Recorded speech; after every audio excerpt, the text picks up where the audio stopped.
날씨가 이렇게 갑자기 추워졌어요. 어제 말씀을 마치고 이 안양천을 좀 걸으려고 가다가 제가 놀래서 돌아왔어요. 야, 이렇게 추워질 수가 있겠느냐. 옷도 준비도 안 됐지요. 그래서 한편으로 아유, 우리 어르신들 감기 들면 안 되는데 그런 마음을 가졌습니다. 여러분, 이렇게 날씨가 갑자기 추워지게 되면 가을도 성큼 한 걸음 더 깊어지고, 그런가 하면은 우리가 연상할 수 있으니 단풍도 아름답게 들 것이에요. 오색 단풍을 보며 또 우리의 가슴도 설레겠지요. 여러분, 가을은 보통 말하기를 남자의 계절이다, 그런 말이 있어요. 남자의 계절. 그래서 이 가을을 좋아하는 사람들, 여러분, 가을을 좋아하는 사람의 이름이 있으니 가을 추자에 산의 남자를 써서 추남이에요. 그래서 제가 추남입니다. 가을을 좋아하는데 아주 가을을 타도록 좋아하니 너무 좋아해서 문제지. 여러분, 그러면 봄은 누가 좋아할까요? 춘녀가 좋아해요. 봄춘자에다가 계집 여자를 썼어. 고상하게 말하면 봄 여인이라고 말할 거예요. 봄을 그렇게 좋아합니다. 여러분, 계절은 하나님이 우리에게 주시는 복인 줄로 믿으시길 바랍니다. 계절의 변화를 통해서 우리의 영혼도 새로워지지요. 여러분이 가을이 되면 또 시의 계절이라 그러는데, 누구나가 다 이 가을이 되면 한 번쯤 저의 나이 또래 중년 이상 되신 분들은 떠올리는 시가 있으니, 시몬, 낙엽진 숲으로 가자. 낙엽은 돌과 이끼와 잎으로 덮여 있다. 시몬, 너는 듣기 좋으냐? 낙엽 밟는 소리가. 여러분 아시지요? 레미드 구르몽이라고 하는 시인이 쓴 낙엽이라고 하는 시인데요. 여러분, 이 시는 굉장히 쓸쓸한 시예요. 그럼에도 불구하고 많은 사람들이 애송하고 좋아해요. 왜 그럴까요? 공감대가 있기 때문이죠. 그 시의 중간에 이러한 내용이 있습니다. 가까이 오라, 가까이 오라. 우리도 언젠간 낙엽이리니 가까이 오라. 밤이고 바람이 분다. 그런 내용이 있어요. 가까이 오라. 우리도 언젠가 낙엽이리니 가까이 오라. 밤이 오고 바람이 분다. 여러분, 아무도 거역할 수가 없지요. 우리의 인생의 여정이 그러한 것이죠. 아무도 역행할 수 없는 그 내용이 담겨져 있어서 그래, 맞아. 이 가을에 낙엽을 보면서 그런 생각을 갖게 되는 것입니다. 이 땅에서 한 인생의 여정을 말하면서 사람들은 말을 합니다. 출생은 사망으로 마감한다. 출생은 사망으로 마감한다. 이 말은 한 생명의 출생은 결국 사망함으로 그 삶을 마친다, 그런 뜻인데요. 그러나 성도 여러분, 이 명제는 제한적인 설명입니다. 출생 전에도 있었고, 그리고 사망 후에도 여전히 살아 존재하는 이 생명의 본체, 이 생명의 본체인 영혼은 죽지 아니에요. 하나님께서 창조하신 우리의 영혼은 죽지 아니합니다. 믿으시면 아멘 하시기 바랍니다. 그러므로 출생은 사망으로 마감한다라고 하는 이와 같은 명제는 불완전한 명제예요. 믿지 아니하는 사람들의 세계관 속에서 생각하는 것이지요. 죽음 앞에 선 사도 바울은 이런 고백을 해요. 여러분 잘 아시는 그 말씀인데, 나는 선한 싸움을 다 싸우고 나의 달려갈 길을 다 마쳤다. 그리고 믿음을 지켰다. 이처럼 고백을 합니다. 쉽게 한마디로 표현하면 이제 나는 다 살았어. 나는 이제 다 살았어. 주님이 주신 생명, 그리고 주신 사명을 감당함으로 이제 나는 다 살았어. 그런데 그렇게 그가 고백으로 그치는 것이 아니라 이어지는 그의 고백이 있으니 뭐라고 말씀하는가? 이제 후로는 나를 위하여 의의 면류관이 예비되었다. 그와 같은 고백을 합니다. 이 무슨 말씀이겠어요? 결코 이 세상에서 우리가 생을 마침으로 그치는 것이 아니라 그 이후에는 영혼, 우리의 영혼이 가는 나라, 하나님의 나라, 하늘나라, 하나님의 품이 있음을 이렇게 명료하게 우리에게 밝히 보여주고 있는 것입니다. 목회 연장이 늘 그렇습니다만 저는 최근에도 여러 곳 장례식장에 가게 되었어요. 선교사님 모친이 소천하시고 또 선교사님의 부친도 소천하시고 아주 멀리 저기 울산까지 다녀오게 되었는데요. 그런가 하면은 우리 교회에 사랑하는 가족 중에 세상을 떠나신 분이 계셔서 2번 장례식을 집례하였습니다. 장례식을 치를 때마다 장례식장의 분위기가 제각기 달라요. 그런데 특별히 이 종의 마음을 힘들게 하는 그 모습이 있는데요, 3 종류의 모습이에요. 첫째는 갑작스럽게 떠나는 경우예요. 예상치 아니했는데, 준비도 아니했는데 갑자기 떠나게 되니 정말 억장이 무너지고 마른 하늘의 날벼락처럼 주체할 수가 없어요. 눈물이 앞을 가리고 정말 정신이 혼미할 정도입니다. 보통 이와 같은 모습은 사고로 인하여 그와 같은 일이 발생하게 되니 이런 경우는 참 후회가 일지요. 생각나는 것이 잘해준 것은 생각이 나지 아니하고 잘 못해준 것만 생각이 났어. 내가 이제는 더 잘해주려고 그랬는데 이렇게 떠나고 나면 어떻게 하란 말인가. 그와 같은 마음을 가지고 정말 가슴이 미어집니다. 그런 모습을 볼 때 저도 참 힘들어요. 그러면 2번째는 너무 일찍 젊은 나이에 떠나는 경우입니다. 이와 같은 경우는 대부분 투병하시다가 떠나시는 그 모습인데요, 아직 자녀들이 학교를 다 마치지 아니했는데 배우자에게 다 맡겨놓고 나서 그렇게 훌쩍 떠나게 되니 여러분 얼마나 마음이 아프겠어요. 그런가 하면 어떤 경우는 부모님이 아직 살아계신데 그러니 그 마음에 그야말로 대못을 박아놓고 떠나는 그와 같은 모습 아니겠습니까? 장례를 집례하는 저의 마음이 너무 힘들고 그 자리에 있는 유가족의 마음은 이루 말할 것도 없지요. 그런가 하면 3번째 경우가 있는데요, 사실 이때가 참 이 주의 종으로서 많이 힘듭니다. 어떤 모습인가 하면 장례식장에서 예수 믿지 아니하시는 분이 떠나셨습니다. 그런데 그 유가족 중에는 내가 먼저 예수를 믿어서 이 가정에 나는 선교사야, 그러한 마음을 가지고 어쩌든지 예수 믿게 하려고 애쓰고 기도하고 수고하고 힘썼는데, 그런데 이렇게 훌쩍 떠나시게 되니 유족의 미를 거두지 못하여 그 마음에 아픔이 있는 거예요. 슬픔이 있는 거예요. 그와 같은 모습을 바라볼 때에 저의 마음에도 같이 아픔이 입니다. 성도 여러분, 여러분은 사랑하는 사람이 내 곁을 떠날 때에 어떠한 모습이겠습니까? 어떠한 모습으로 그 상황을 이겨나가시겠습니까? 많이 슬프겠지요. 세월이 가면 잊혀질까요? 그렇지 않아요. 경험해 보신 분은 압니다. 내 사랑하는 사람이 떠나면 잊혀지지 않아요. 왜 그렇겠어요? 마음에 묻고 살아가기 때문에 언제든지 생각이 나죠. 제가 어렸을 때 11살 때에 저희 어머니는 48살의 연세로 세상을 떠나셨어요. 그러니 세월이 많이 흘렀죠. 50년이라는 세월이 흘렀는데요, 아직도 한 날도 생각나지 않은 날이 없어요. 그것이 그리움이 되고, 그래 천국에 가면 만나게 될 거야 소망 중에 달려가게 되기는 또 하나의 위로가 되고 격려가 되기도 합니다마는 잊혀지지가 않아요.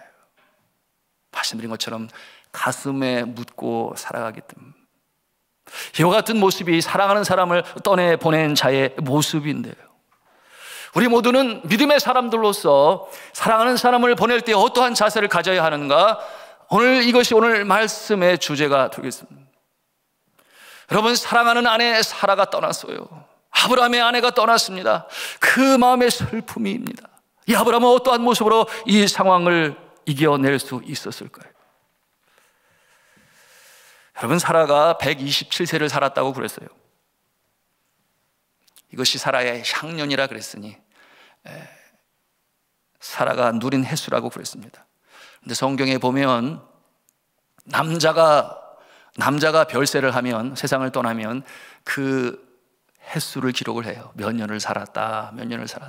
그런데 성경에는 보통 여자가 별세하면 그 몇 년을 살았는지 기록을 하지를 않아요. 그런데 사라는 87세를 향유하고 죽었으니, 이 내용으로 기록하고 있으니 왜 그렇겠어요? 사라는 아브라함 못지않게, 아브라함은 믿음의 아버지라 그런 별명을 가졌습니다. 그런데 사라는 열국의 어머니가 되니 아브라함이 못지않게 그처럼 하나님 기뻐하시는 삶으로 살았고 세상 사람들에게 선한 영향력을 미치는 모습으로 살았으니 성경에 그 죽은 그 해가 몇 년을 살았는지 127년을 살고 하나님의 품에 안겼더라, 이렇게 기록하고 있으니 주의 사랑하는 우리 여성 성도님들도 이와 같은 축복자가 되시기를 주님의 이름으로 축원합니다. 자, 이때 아브라함의 나이는 137세였습니다. 그런 이삭의 나이는 자연히 37세죠. 100세에 얻은 아들이기 때문에 그러하지요. 오늘 이 시대에 비교하여 이 아브라함이나 사라는 장수했습니다. 그런데 제가 살아보면서 보고 느끼는 것, 한국에 와서 참 장례식도 많이 줄었어요. 그럴 때마다 제 마음에 와닿는 것은 사람이 오랫동안 장수하는 것 감사한 일이에요. 그러나 그보다 더 중요한 것이 있으니 얼마를 살았든지 간에 복 있는 모습으로 살아가는 모습, 하나님의 복받은 자의 모습, 선한 영향력을 미치는 자의 모습, 그 모습이 더 귀하고 귀하다, 그런 느낌을 저는 받습니다. 사라의 나이 20세에 우리가 상상을 해봐요. 20대에 아브라함을 만났겠다, 그렇게 생각한다면 이 부부로서, 남편과 아내로서 이 아브라함과 사라는 100년이 넘도록 함께 동고동락을 했어요. 어려운 일도 함께 나누고 기쁜 일도 함께 나누고 크고 작은 슬픔과 기쁨의 시간들을, 추억들을 함께 공유했습니다. 그런데 이제 더 이상 그 사랑하는 아내 사라는 아브라함 곁에 없어요. 이와 같은 슬픔의 상황에 처한 아브라함의 태도를 통해서 우리는 영적으로 배우는 교훈이 있으니 우리가 함께 나누기를 원하는데요, 그 첫 번째 모습은 슬퍼하며 애통해 했습니다. 슬퍼하며 애통해 하였어요. 우리 22장 2절 말씀을 함께 보기를 원합니다. 시작. 사라가 가나안 땅 헤브론 곧 기랏 야르바에서 죽음에 아브라함이 들어가서 사라를 위하여 슬퍼하며 애통하다가, 여러분, 이 모습은 그저 형식적인 그와 같은 모습이 아니었습니다. 얼마나 슬펐겠습니까? 100년이 넘는 세월 속에 생사고락을 함께 했어요. 그런가 하면은 아브라함이 이 아내 된 사라에게 몇 번 잘못을 했지요. 우리가 먼저 떠올릴 수 있는 모습은 어떤 모습이에요? 기근이 계속되니 생계가 어려워요. 그래서 애굽 땅으로 내려갔습니다. 애굽 땅에서는 뭔가 먹을 것이 있을 거야. 그런데 이 믿음 없는 아브라함의 마음에 어떤 생각이 들었어요? 사라는 보기에 아리따우니 아름다웠지요. 그래서 사람들이 자신의 아내를 빼앗아 가지는 않을까, 그렇게 생각을 하게 되니 두려움이 임했어요. 자신을 죽이고 빼앗아 가지는 않을까. 그래서 부인인 사라에게 뭐라고 말을 해요? 거짓말을 하고 그러잖아요. 아내라고 말하지 말고 누이라고 그래요. 그렇게 말을 할 때 우리가 상상해 볼 수 있잖아요. 그와 같은 남편 아브라함의 모습을 바라보는 사라의 마음이 어떠했을까요? 아내도 지켜주지 못하고 그런 생각하지 않을까요? 아니면 어떤 마음을 가질까요? 남편이 불쌍해 보였을까요? 안쓰러웠을까요? 일단은 살고 보자, 뭐 그런 생각이 들었을까요? 분명한 것은 실망할 수 있다, 얼마든지 그런 생각을 해봐요. 그래서 결국 그가 애굽 왕이 살고 있는 궁궐에 들어가게 되었을 때에, 오늘 이 시대의 21세기 현대 시대의 상황으로 상상해 보면 그런 생각도 가질 수 있지 않겠습니까? 이 차에 내 신세 한번 고쳐보자, 뭐 이런 생각을 없잖아 가질 수도 있지 않겠습니까? 이 차에 내 신세 한번 바꿔보자, 뭐 이런 생각 없잖아 가질 수 있을지 모르겠어요. 그러나 사라는 그러지 아니했죠. 그는 다시금 아브라함을 찾아서, 어떤 남편이에요? 못나도 내 남편, 고생을 시켜도 내 남편, 때로는 남편 그 말 그대로 남의 편에 서 있는 그런 모습인 내 남편. 그럼에도 불구하고 내가 사랑해야 할 나의 남편. 그래서 그는 하나님이 맺어주셨으니 이 돕는 배필의 모습으로 지아비를 끝까지 섬긴 그와 같은 여인 사라였습니다. 그러니 이런 여러 많은 이러저러한 생각들이 그 마음에 떠올리게 될 때에 아브라함이 슬퍼하며 애통해하였다. 성경은 그렇게 말씀하고 있습니다. 성도 여러분 아시는 분들 중에 누군가가 사랑하는 사람을 먼저 보내고 슬픔에 우는 그와 같은 모습을 볼 때에 우리가 위로하고자 하여 자칫 그런 말씀할 수 있어요. 이제 울지 마세요. 이제 그만 울고 눈물을 닦으세요. 여러분, 그 모습보다는 그저 함께 울어주는 것이 보다도 바람직한 위로자의 모습인 것을 함께 채우라고 아파하고 울어주는 그것이 바람직한 위로자의 모습이라 할 수 있겠습니다. 여러분, 성경은 눈물을 정죄하지 않아요. 오히려 하나님은 이 눈물을 사랑하십니다. 눈물을 흘릴 때에 애통해 하시고 함께 슬퍼하시지만 그러나 눈물을 통해서 다시금 새롭게 세우시는 하나님의 손길이시기 때문에 눈물을 정죄하지 하시는 하나님, 그러나 눈물을 좋아하시는 하나님. 그러므로 성경은 로마서 12장 15절에 말씀하시기를 우리 함께 읽을까요? 시작. 즐거워하는 자들과 함께 즐거워하고 우는 자들과 함께 울라. 우는 자들과 함께 울라. 그렇게 말씀하셨습니다. 예수님도 그러시지 않았어요? 나자로가 죽었을 때 그의 친구라 그랬어요. 많은 사람들이 올 때에 예수님도 우셨다. Jesus wept. 가장 짧은 문장이지만 가장 큰 감동을 우리의 가슴에 안기는, 그렇구나, 예수님도 우셨구나. 사도 바울의 영성의 모토는 무엇인가? 겸손과 눈물과 인내라고 그랬어요. 그 안에 영혼에 찌끼처럼 붙어있는 죄 때문에 울었고, 그렇게 복음을 전해도 돌아오지 않는 동족들을 바라보며 그가 울었어요. 주님께서 또 눈물을 받으셨겠죠.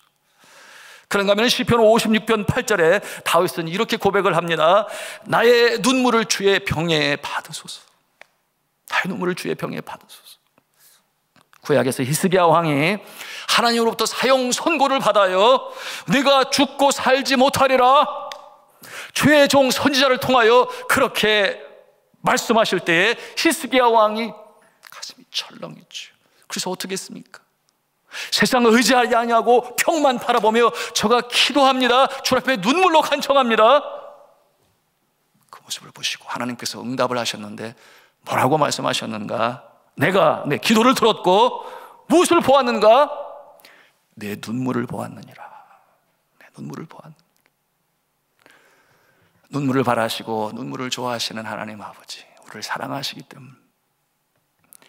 눈물이 메마른 사람은 감성이 죽은 사람이에요. 그래서 저는 늘 기도를 하죠. 하나님, 제 마음이 메마르지 않게 하여 주옵소서. 늘 젖은 마음으로 살게 하옵소서. 메마른 황야와 같이 먼지만 폴폴 날리는, 어떠한 생명체도 뿌리를 내릴 수 없는 그런 메마른 마음이 아니라 늘 젖은 마음이 되어서 성도들의 아픔을 채우라 할 수 있는, 성도들이 울 때 나도 울게 하여 주옵소서. 아유, 오늘 이 아침에도 우리 유갑진 장로님이 왜 저를 울리시는지, 목이 메어서 우는데 성도가 우는데 어떤 목사가 울지 않겠습니까? 그런가 하면 예수님과 같이 패망하여 멸망당할 그 예루살렘 성을 바라보시면서 예수님께서 우셨다 그랬어요. 예루살렘아, 예루살렘. 그것을 미리 아시고 보시는 예수님의 눈에서 눈물이 흘렀습니다. 아브라함이 울었어요. 성도 여러분, 울어야 할 때 울어야 합니다. 특별히 가슴 아픈 일이 있을 때, 사랑하는 사람을 잃었을 때 우십시오. 마음껏 우십시오. 아브라함과 같이 슬퍼하며 애통하십시오. 그러나 그래도 눈물이 많으지 아니하고 슬픔과 아픔이 계속 진행될 때는 주님 앞에 나오시기 바랍니다. 주님 앞에서 우시기 바랍니다. 주님 앞에서 통곡하시기 바랍니다. 그럴 때 주님께서 위로자로 다가오시고 우리의 슬픈 마음을 어루만지시고 다시금 소망 중에 일으키실 분이 우리 주 예수 그리스도이신 줄로 믿으시길 바랍니다. 두 번째, 슬픔에서 일어나야 합니다. 슬픔에서 일어나야 돼요. 아브라함이 울었어요. 슬퍼하며 애통하며 눈물을 흘렸습니다. 그러나 마냥 슬퍼하고 애곡한 것만은 아니었지요. 오늘 말씀 23장 3절에 보니까 뭐라고 그랬습니까? 그 시신 앞에서 일어나 라고 말씀하고 있어요. 마음이 많이 아프지만 장례식을 준비합니다. 매장할 땅을 구입하고자 합니다. 그리고 사라와의 이별이지만 그처럼 사랑하는 사람을 보내게 될 때 비로소 자신의 정체성을 발견하게 됩니다. 내가 누구인가 깨닫게 됩니다. 자신의 존재를 깨달아 알게 돼요. 그것이 4절에 말씀하고 있는 내용인데요. 나는 당신들 중에 나그네요. 그런 말을 사용합니다. 나는 당신들 중에 나그네요. 성도 여러분, 이 땅에서는 누구나 다 나그네의 모습으로 살아갑니다. 나그네인 것입니다. 우리 모두는 다 나그네예요. 이 땅에 어디 가서 살든지 어떤 모습으로 살든지 여러분, 우리는 이 땅에 거하는 동안은 언제나 나그네의 모습으로 살아가는 것이니 여러분, 우리의 영혼의 본향은 어디겠습니까? 하늘나라 천국 하나님의 품이 우리의 영혼의 본향이 되는 것이니 이 땅에는 나그네의 모습으로 살아간다. 아무도 부인할 수가 없습니다. 사라를 보내는 아브라함 마음에 그와 같은 마음이 그 진리가 깨달음으로 다가오는 것이에요. 그렇다, 내가 나그네구나. 나그네 모습으로 살아가지만 그러나 내 마음에 사랑하는 아내 사라가 있으니 내가 모는 날 나도 나그네 여정을 마치고 본향으로 갈 때 다시 사라를 만날 거야. 그런 마음을 갖게 된 것입니다. 아니, 목사님 어떻게도 그렇게 그 마음을 잘 알아요? 뭐 이렇게 생각하실지 모르겠습니다만 성경에 말씀하고 있어요. 히브리서 11장에 이 사라와 아브라함의 세계를 다시금 리뷰하면서 그 모습이 어떠했다 말씀하고 있으니 히브리서 11장 8절이야 19절에 아브라함과 사라의 삶을 재조명합니다. 그리고 그때 아브라함의 모습을, 사라의 모습을 보여주고 있는데요. 그 중에서 히브리서 11장 13절 말씀을 같이 읽도록 하겠습니다. 시작. 약속을 받지 못하였으되 그것들을 멀리서 보고 환영하며 또 땅에서는 외국인과 나그네임이라 증언하였느니라. 외국인과 나그네의 모습으로 증언하였다. 이 땅에서는 외국인과 나그네의 모습으로 누가? 아브라함과 사라가 그와 같은 마음으로 살았다. 그렇게 말한 이유가 그 다음 절에 또 이어지는 히브리서 11장 14절의 말씀이에요. 같이 읽도록 하겠습니다. 시작. 그들이 이같이 말하는 것은 자기들이 본향 찾는 자임을 나타냄이라. 아멘. 이 본향이 어디라고 그랬어요? 저 하늘나라 하나님의 품이라고 말씀드렸습니다. 그것이 이제 히브리서 11장 16절에 있는 말씀인데 우리가 늘 평생 가슴에 담고 살아야 할 구절이에요. 같이 읽도록 하겠습니다. 시작. 그들이 이제는 더 나은 본향을 사모하니 곧 하늘에 있는 것이라. 이러므로 하나님이 그들이 하나님이라 일컬음 받으심을 부끄러워하지 아니하시고 그들을 위하여 한 성을 예비하셨느니라. 아멘. 본향이라고 그랬어요. 본향, 돌아갈 나라. 그리고 그곳에서 하나님께서는 한 성을 예비하셨다. 부끄러움을 당하지 아니하시려고. 당연하지요. 그렇게 하늘나라에 성을 예비해놓고 우리가 이 나그네와 같은 광야와 같은 여정이라고 그랬지요. 순례자의 길을 마칠 때에 우리를 환영하시고 안으시는 하나님께서 영생복락으로 우리를 준비하시고 기다리시는 줄로 믿으시길 바랍니다. 이것이 우리의 소망이 되어야 하겠어요. 여러분, 돌아가는 것이지요. 온 곳으로 다시금 돌아가는 것인데 모든 것이 그러잖아요. 처음의 모습으로 돌아간다. 그렇게 말들을 하니 물은 바다로부터 왔기 때문에 모든 물은 바다로 흘러갑니다. 불은 태양으로부터 왔기 때문에 모든 불은 위로 올라갑니다.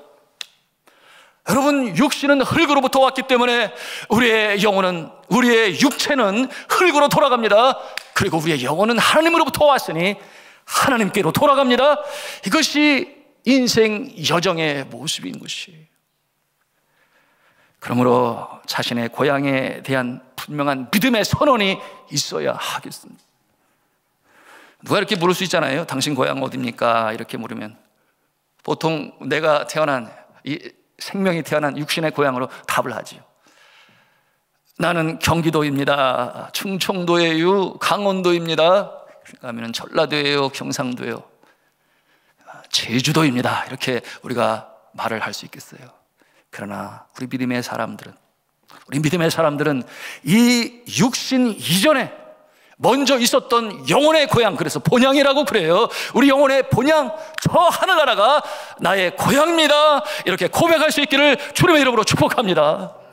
우리가 이것을 잊으면 안 돼요. 우리는 순례자의 길로 인생을 살아갑니다. 그러므로 그 본향을 잃어버린 자는 세상에서 방황하는 거예요. 여기가 다인 줄 알아요? 그렇지 않아요. 여러분, 그와 같은 본향, 하나님이 준비하신 곳, 누가 갈 수 있겠습니까? 성경에 분명히 가르쳐 말씀하고 있으니 우리가 이렇게 잘 알고 있는 요한복음 3장 16절이에요. 우리가 다 알고 있는데 함께 한 음성으로 암송하기를 원하는데, 하나님이 세상을, 시작, 하나님이 세상을 이처럼 사랑하사 독생자를 주셨으니 이는 그를 믿는 자마다 멸망치 않고 영생을 얻게 하려 하심이라. 할렐루야. 우리가 이 믿음 가지고 가는 거죠. 예수 믿는 자가 저 본향에 들어간다. 이 진리의 말씀 믿으시기를 바랍니다. 이 돌아갈 고향, 하늘나라, 나의 본향, 어떠한 곳이라고 그랬어요? 성경에 보니 요한계시록에 그 천국의 모습을 보여주고 있어요. 요한계시록 21장 3절 4절 말씀인데요, 같이 읽겠습니다. 시작. 내가 들으니 보좌에서 큰 음성이 나서 이르되, 보라, 하나님의 장막이 사람들과 함께 있으매 하나님이 그들과 함께 계시리니 그들은 하나님의 백성이 되고 하나님은 친히 그들과 함께 계셔서. 아멘. 다시는 사망이 없다. 제2의 사망에 들어가지 않아요. 이 같은 내용은 요한계시록에 나오는 것인데, 하나님을 믿지 않고 죽는 자는 제2의 사망에 이르르니, 그것은 불못, 지옥을 말하는 것인데, 우리 예수 믿는 사람은 제2의 사망에 들어가지 아니하고 영생을 얻게 됩니다. 아픔이 없어요. 슬픔이 없어요. 고통이 없어요. 애통이 없다. 그것이 천국이라 이렇게 분명히 가르쳐 보여주고 있으니, 우리의 영혼의 본향 저 하늘나라, 그 하늘나라를 소망하시며 오늘 주어진 삶, 남겨진 인생을 힘차게 살아가시기를 저는 주님의 이름으로 축원합니다. 세 번째로 우리가 배우는 것이 있으니 한번 같이 한 음소로 할까요? 아직도 남은 삶을 하나님의 사람답게 살아야 합니다. 아멘입니다. 아직도 남은 우리의 여생을 하나님의 사람답게 살아가야 합니다. 우리가 어떻게 알 수 있어요? 아브라함의 모습을 통해 알 수가 있는 것입니다. 여러분, 언젠가 우리 모두는 결국 세상을 떠나게 될 것입니다. 온 순서는 있으나 가는 순서는 없다. 그런데 중요한 것은 떠난 후에 남아있는 사람이, 유가족이, 그리고 나의 친구들과 교우들이 나를 어떻게 바라볼 것인가, 어떤 모습으로 기억할 것인가 하는 것은 너무나 중요한데, 여러분 생각해 보신 적 있으세요? 네, 해보셨겠지요. 그러나 또 해보지 않은 분들도 있으리라 생각이 드는데요. 여러분, 이와 같은 질문이 있을 때 어떤 분들은 그렇게 생각을 해요. 아이고, 뭐 내가 아직 갈 때가 안 됐는데 벌써 미리 생각을 해. 내가 나이가 이제 지긋해서 건강 100세 시대라고 그러는데 느긋할 때 내가 뒤돌아 생각을 해보지. 아니에요. 여러분, 사람들이 나를 어떠한 모습으로 볼 것인가? 바로 오늘 살아가는 모습이 그 모습이 될 것이다. 이 모습은 90%이랑 틀리지가 않아요. 오늘 내가 어떠한 모습으로 살아가고 있는가, 그 모습으로 마지막을 맞이하게 될 것이다. 여러분, 그런가 하면 말씀드린 것처럼 오는 데는 순서가 있어도 갈 때는 순서가 없다. 여러분, 제 친구 중에도 여러 명 떠났어요. 아니, 이제 갓 60인데 벌써 떠났다 그 말이에요. 누가 내일을 보장할 수 있는가 그 말이에요. 그러므로 지금 나는 어떠한 모습으로 살아가는가, 이것은 너무나 중요한 것인데, 왜냐하면 나의 그 모습으로 기억할 것이기 때문에. 우리는 이와 같은 생각은 너무나 중요한 것입니다. 아브라함을 향한 이 해쪽 속에 평판이 있어요. 누구를 향하여? 사라와 아브라함을 향하여. 우리 6절 말씀해 보시면 뭐라고 그랬습니까? 우리 함께 읽도록 하겠습니다. 6절 말씀 시작. 내 주여 들으소서. 당신은 우리 가운데 있는 하나님이 세우신 지도자이시며 우리 묘실 중에서 좋은 것을 택하여 당신의 죽은 자를 장사하소서. 우리 중에서 자기 묘실에 당신의 죽은 자 장사함을 금할 자가 없으리이다. 여러분, 그들은 예수가 아니죠. 하나님을 알지 못하는 자들이에요. 믿음의 사람들이 아니에요. 신앙이 전혀 달라요. 아브라함의 반열에 있는 자들이 식솔도 아니에요. 그런데 그들이 아브라함을 함부로 대하지 않아요. 뭐라고 말씀을 했어요? 하나님이 세우신 지도자로 불러요. 이것이 별명인데 시브리 원어 성경을 해석하면 하나님의 왕자, 하나님의 아들, 그런 뜻을 가지고 있습니다. 그들이 아브라함을 존경하고 사라를 존경하기 때문에 최대의 예우로 필요한 무덤을 사용하십시오. 당신이 원하는 대로 사용하십시오. 이와 같은 모습으로 존귀히 대합니다. 왜 그렇겠어요? 정말 이 사람은 하나님의 보호하심을 받는 하나님의 사람이구나. 그러므로 선을 베풀고 우리에게 덕을 끼친 하나님의 사람이구나, 왕자구나. 그런 마음이 있었기 때문에 그처럼 호의를 베푸는 것 아니겠습니까? 성도 여러분, 우리가 그렇게 말할 수 있어요. 내일은 잘할 거야. 내일은 선하게 착하게 잘 살 거야. 뭐 이렇게 우리가 말할 수 있겠습니다. 그러나 그러지 마시고 오늘 나는 지금 어떠한 모습으로 살아가야 할까? 살아가고 있는가? 하나님의 영광이 나타나고 있는가? 내 주변에 믿는 사람 넘어서서 나의 직장에서 또는 공부하는 학교에서 우리의 이웃 가운데 나를 어떠한 모습으로 바라보고 있는, 여러분, 이 질문은 너무나 중요한 것입니다. 그렇게 사셔서 이웃들로부터 믿지 않냐는 자들에게도 존경을 받으시는 여러분 되시기를 저는 주님의 이름으로 축복합니다. 여러분, 이 성지순례를 하게 되면 헤브론 지역에 아브라함과 이 사라의 무덤이 지금도 있어요. 그래서 이 순례객의 발길이 끊이지를 않아요. 그런데 흥미스러운 것은 그것을 찾는 무리가 여러 종류의 모습이 되니 먼저는 유대교 신도들이 그곳을 찾아서 아브라함의 모습을 기리고 생각하고 또 하나님께 감사하고, 유대교, 그런가 하면 이슬람 교도들도 찾아요. 이슬람 교도들이, 모슬렘 교도들이 찾아요. 왜냐하면 그들도 이 아브라함을 자신들의 믿음의 조상으로 여기고 있어요. 그래서 모리아 산상, 지금 거기에는 이슬람 템플이 세워집니다. 여하튼 이슬람 교도들도 찾아요. 순례를 해요. 그런가 하면 천주교 신도들도, 우리 기독교 신도들도 그곳을 찾아요. 뿐만 아니라 이 신을 믿지 아니하는 자들까지도, 그들까지도 찾아서 아브라함에 대해서 배우고 생각하고 묵상하는 그 시간이 되니 왜 그렇겠어요? 하나님께서 그와 함께 하시니 그의 영향력이 갈대아 우르에서 불러내실 때 그 모습과는 완전히 다른 모습이 되니, 그의 영향력이 온 세상 땅끝까지 증거되니 축복의 통로가 되었다, 믿음의 조상이 되었다, 사라는 열국의 어머니, 열방의 어머니가 되었으니 그 영향력을 가지고 오늘도 수천 년이 지났지만 순례객이 그치지를 않아요. 여러분, 이와 같은 모습으로 살았던 아브라함입니다. 왜 그렇겠어요? 하나님을 창조주로 믿음으로 순종하며 살았으니, 덕을 베풀며 살았으니 그 모습이죠. 말씀을 맺습니다. 여러분은 사랑하는 사람을 보내시게 되면 어떠한 모습이겠습니까? 슬프지요. 많이 가슴 아프지요. 잊힐 수가 없어요. 웁니다. 그래요, 울어요. 슬피 울어요. 생각이 나면 또 울고 또 울어요. 그러나 그것이 다가 아니라 다시금 일어나서 우리가 소망 중에 달려가야 하니,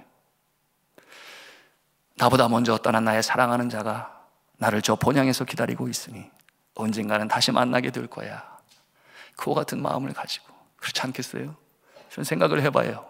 여러분들 마찬가지일 거예요. 내가 자녀들보다는 먼저 떠나지 않겠습니까? 그것이 복 있는 인생이지요. 여러분들도 마찬가지일 거예요. 내 사랑하는 자녀들 놔두고 먼저 떠났을 때에 그들의 마음에 어떠한 마음이 있는가? 그저 슬픔 속에 가라앉아 있는 모습을 원하는 부모는 아무도 없어요. 그러나 그 마음에 묻었으니 때때로 생각나고 수시로 생각나고, 묻어두으니 생각날 때마다 어떤 생각 갖기를 바라십니까? 나의 어머니, 나의 아버지는 저 하늘나라 천국에 계셔, 본향에 계시지. 나도 이렇게 신앙생활 열심히 하다 보면 그날이 올 거야. 그때 만날 거야. 이 모습으로 여러분의 모습을 남겨야 하지 않겠습니까? 이와 같은 모습으로 살아가셔서 하나님의 사람이 되시고 순종하고 믿음으로 전진해 나가시고, 하나님께 영광, 나에게 기쁨, 나의 후손들에게까지도 좋은 영향력으로 남겨두고 믿지 아니하는 자들께도 선한 영향을, 하나님의 영광을 나타내는 우리 산돌의 성도 여러분 다 되시길 저는 주님의 이름으로 축원합니다.